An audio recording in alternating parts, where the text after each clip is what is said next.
Are false negatives your problem? When we craft and iterate on the hiring process, one of the dangers is that we introduce evaluation points that produce false negatives.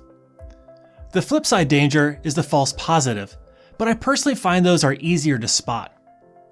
A false negative means you jettison an otherwise talented candidate because the data you receive is falsely negative.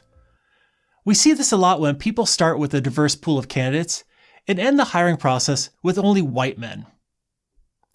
My shorthand for this is, did we find a filmmaker? Earlier in my career, I led several searches to find staff members who had backgrounds in film. At the end of each search, no filmmakers. Back to the beginning to see where we inadvertently went wrong. Something was flawed about our process. Oftentimes, it can be an incorrect weighting of the KSAs of the role. You're jettisoning people who don't rate high on X, but it's Y you really need them to do well. Or, you've incorrectly structured situations and scenarios where those with the KSAs aren't able to shine. Take a moment now to think about your own "did we find a filmmaker" scenario. Are you able to see the flaws and pitfalls in the process that produce those results? A side note.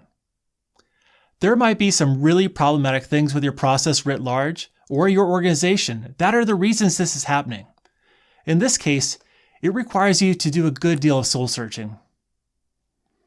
Over time, the "did we find a filmmaker" has become shorthand for this phenomenon whenever we end up at the close of a hiring process without candidates who have the KSAs we initially said we needed to find. If you really want to dive into this, I've included some supplemental reading on the concept of adverse and disparate impact. Okay, back to your inconclusive hiring decision. Have you run your final candidate and decision process against these cautions we explored? Any closer to a decision? Great. If you're still answering no, sometimes the best course of action is to cut everyone loose and just start over.